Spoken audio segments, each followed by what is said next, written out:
what's this girl, Meghan Markle? Oh, seemed like a nice lady. Just complaining. I was like, didn't she hit the light skin lottery?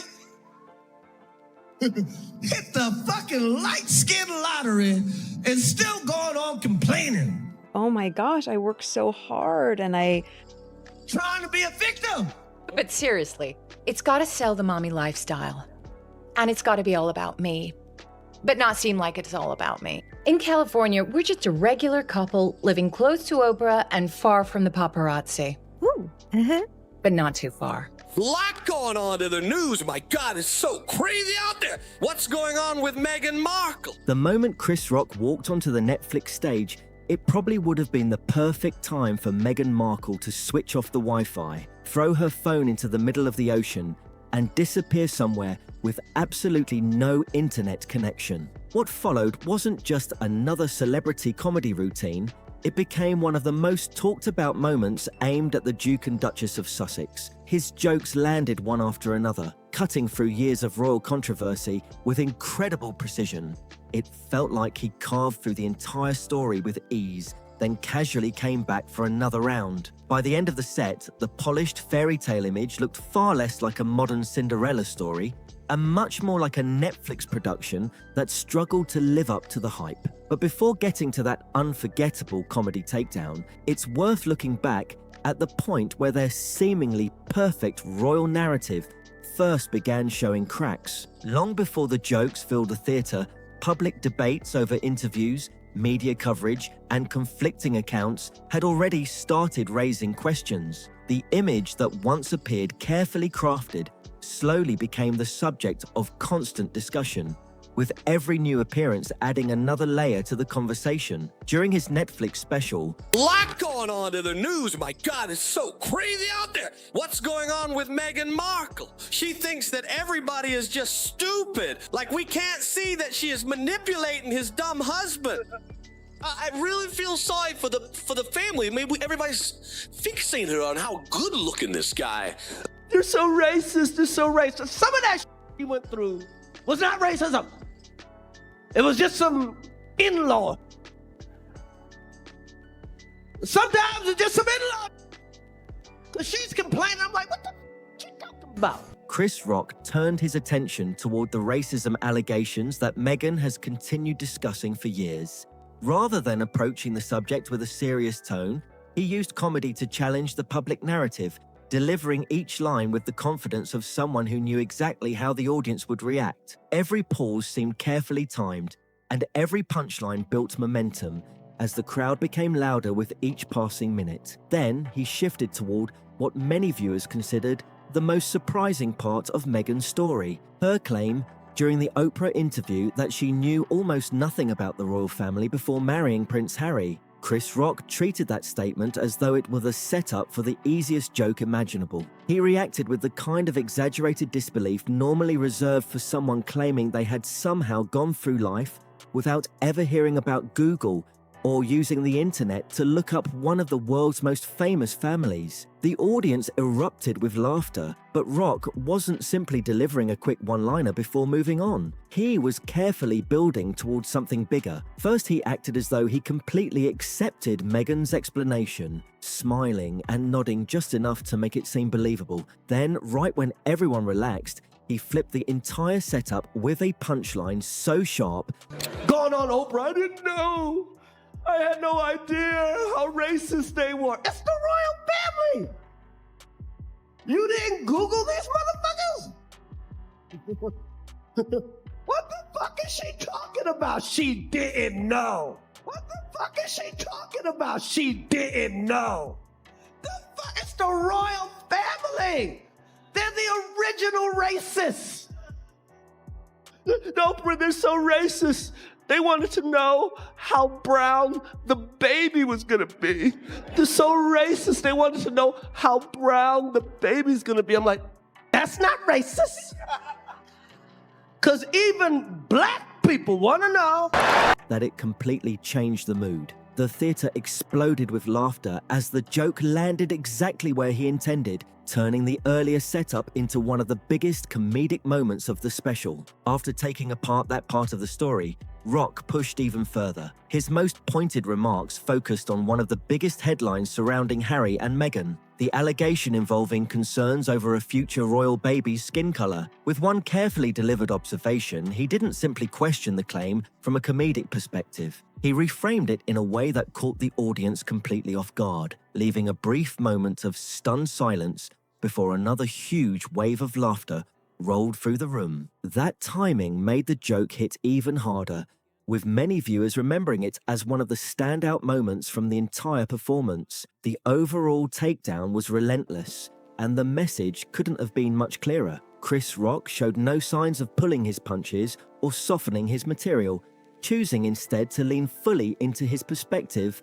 through comedy. Whether people agreed with every joke or not, the routine immediately sparked conversation across social media, entertainment news, and countless online discussions. I mean this sincerely, Prince Harry and Meghan, we don't give a America don't give a about you. We don't care about the royal family. We never cared about nothing that had to do with y'all. 1775 was the last time we gave She wants to be famous. She found the guy to make her the most famous in the world, and now she's over there and she's like, oh, this isn't what I thought What's the point of being famous? If she didn't marry him, she would be on The Bachelor this season. Fighting for Prince. She would be Megan M. from Sherman Oaks barista.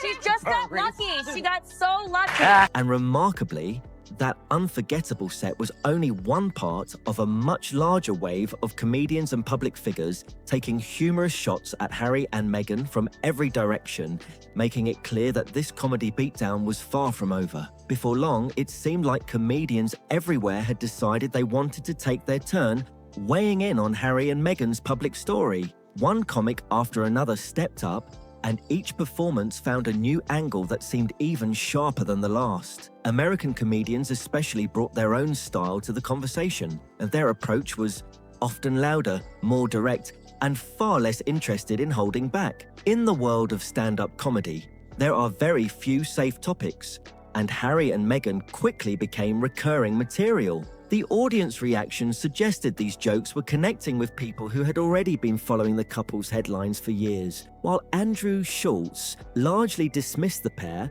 with his signature blunt style, he delivered his jokes in a way that reflected opinions many viewers believed were already circulating across social media and entertainment circles. Rather than easing into the subject, he jumped straight into it, avoiding careful wording and focusing on the public image Harry and Meghan had built since stepping away from royal duties. His delivery made it clear that he wasn't interested in sugarcoating his perspective, and that straightforward approach. It's important we do this ourselves, Harry, and not live off your family. I agree. We'll just have to find a way to make £50 billion on our own. Shitto, listen to this.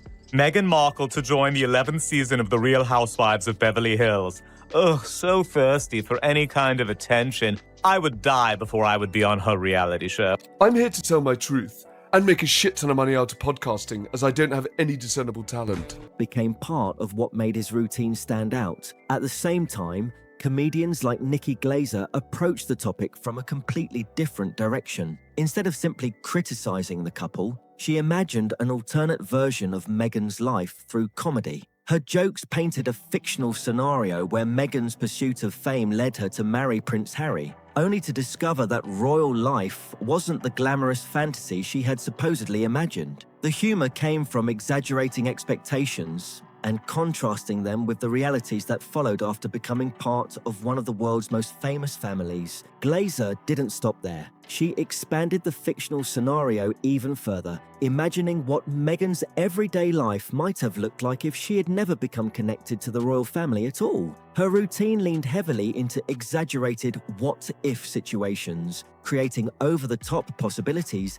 designed purely for laughs. Whether audiences agreed with every joke or not, the performance became another example of how Harry and Meghan had become regular subjects for comedians looking to comment on celebrity culture and public perception. The wave of satire wasn't limited to stand-up stages either. It spread into television, animation, and parody.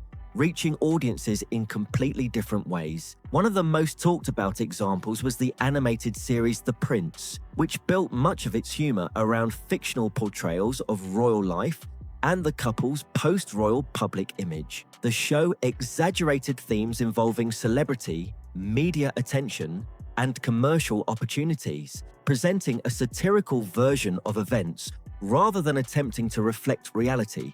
Compared to Chris Rock's stand-up routine, many viewers felt the animated approach was even more relentless because it returned to the same subjects episode after episode. Animated programs and parody series continued finding fresh ways to lampoon Harry and Meghan, often using exaggerated versions of their public personas as the basis for comedy. Rather than simply making jokes about money, these shows frequently focused on the way the couple was portrayed in headlines and public discussions. Meghan's fictional character was often presented as someone constantly chasing publicity, with every exaggerated scene designed to amplify that perception for comedic effect. The jokes leaned into caricature, making the satire bigger and more dramatic than real life. Then there was Spitting Image, which pushed the parody even further through its famous puppet sketches. The series imagined Harry trapped in an endless cycle of dramatic interviews where nearly every conversation was exaggerated into something resembling non-stop royal therapy sessions. The sketches suggested that every public appearance became another opportunity to revisit familiar topics, while everything else faded into the background beneath another wave of sensational headlines. The over-the-top style became part of the joke, making every interview seem increasingly exaggerated for comedic effect. The puppet show also portrayed Harry as disconnected from the responsibilities he once held, presenting a fictional version of him as someone who had exchanged royal duties for a comfortable life filled with interviews, documentaries, and public appearances. As with the rest of the series, the portrayal was intentionally exaggerated for satire, aiming to create laughs rather than serve as a factual depiction. The writers repeatedly circled back to the idea that Harry still carried the royal identity even after saying he wanted a different life. The satire eventually turned toward the couple's major media partnerships, particularly their high-profile Netflix agreement. Those parody sketches suggested that the deal was less about creating fresh entertainment and more about continuing to tell stories connected to their royal experience. Whether viewers found those jokes fair or excessive, they added to the growing pile of comedy routines, television parodies, and public commentary that continued framing Harry and Meghan's post-royal journey through the lens of humor, celebrity culture, and the ongoing fascination surrounding their decision to step away from royal life. Rather than easing up, the show kept returning to one central joke about Harry. Its recurring theme was the idea that he publicly distanced himself from royal life while still benefiting from the worldwide attention that came with being part of the royal family. That contrast became one of the running gags throughout the series, with nearly every appearance finding another way to revisit the same point from a fresh comedic angle.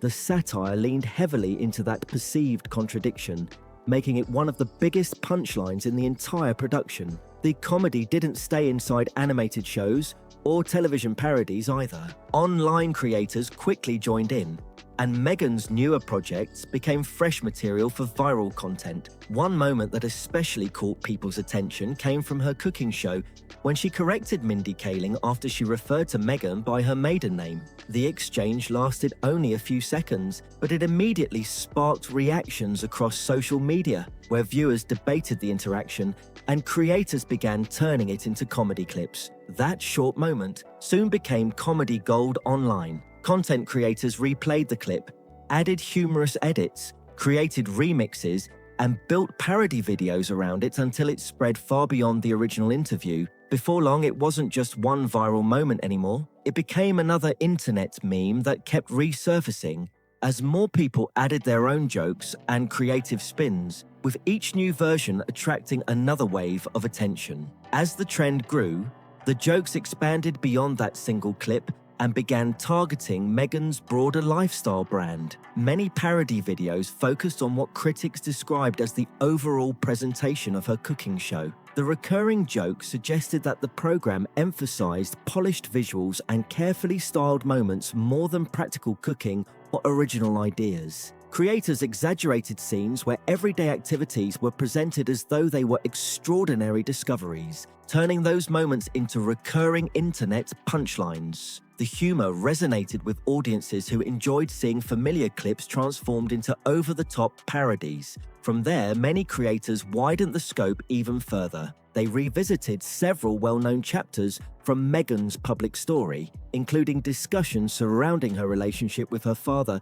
and various interviews about her life before and after leaving the United Kingdom. Rather than treating those topics seriously, parody videos exaggerated them into fictional comedy scenarios, creating dramatic reenactments and humorous interpretations designed to entertain rather than document events. The way these creators approached the material transformed subjects that had once dominated serious headlines into internet comedy. Harry and Meghan have spent years remaining frequent subjects of jokes, memes, sketches, and satirical commentary. Their public journey has provided comedians with an ongoing stream of material, and many performers have shown that almost any chapter of their story can be turned into a punchline with the right delivery.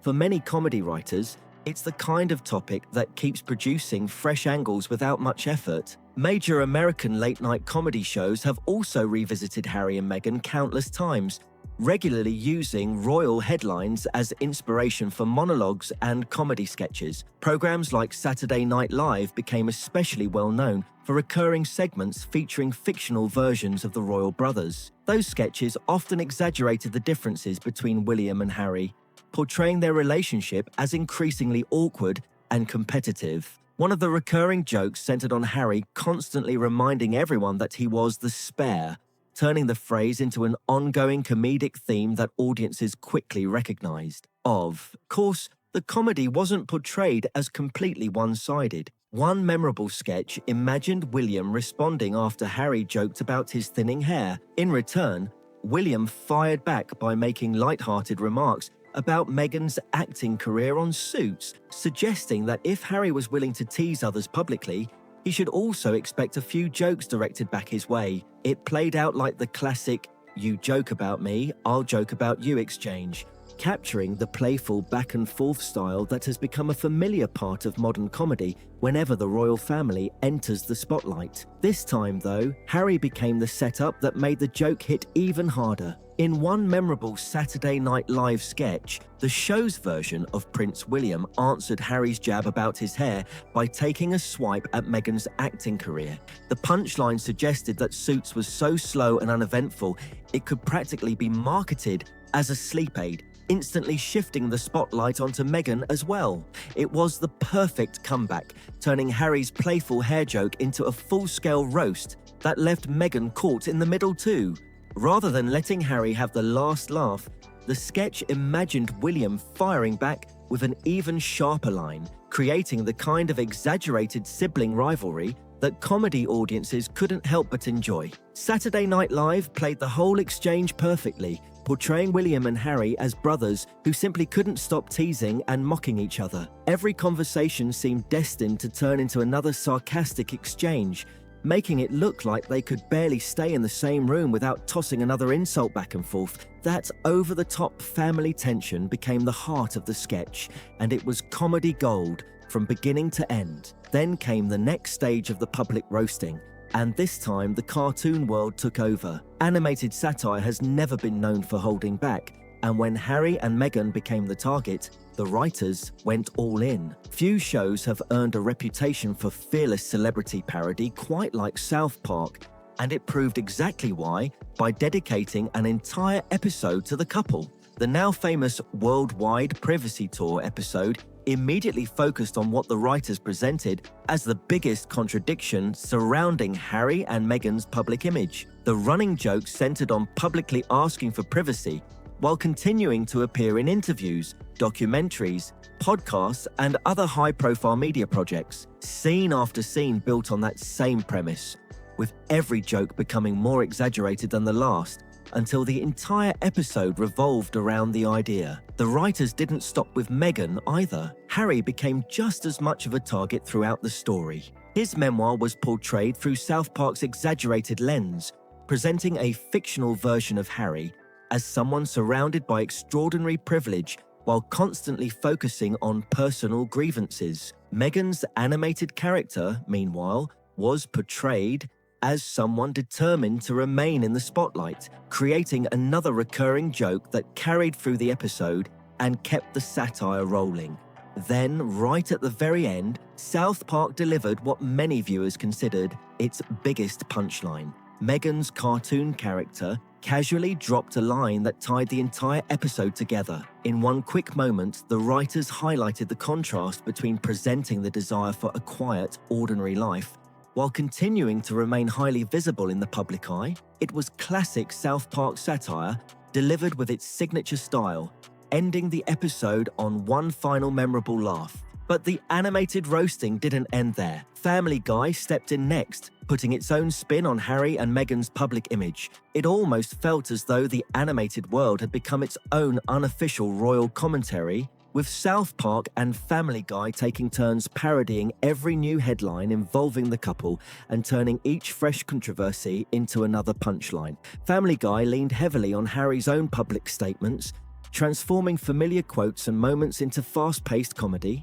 The episode suggested that even in animated form, Harry couldn't escape discussions surrounding his interviews, memoir, and public image. It almost felt more real than reality itself, reinforcing why the jokes surrounding Harry and Meghan have continued across television, online media, late-night comedy, and internet culture for years, with each new headline inspiring another round of satire. If you enjoyed this breakdown, don't forget to like this video, leave a comment sharing your thoughts, subscribe to the channel, and hit the notification bell so you never miss our next deep dive into the biggest royal headlines, celebrity controversies, and unforgettable stories. Your support really helps the channel grow, and there are plenty more surprising moments and unbelievable twists coming up in the next video.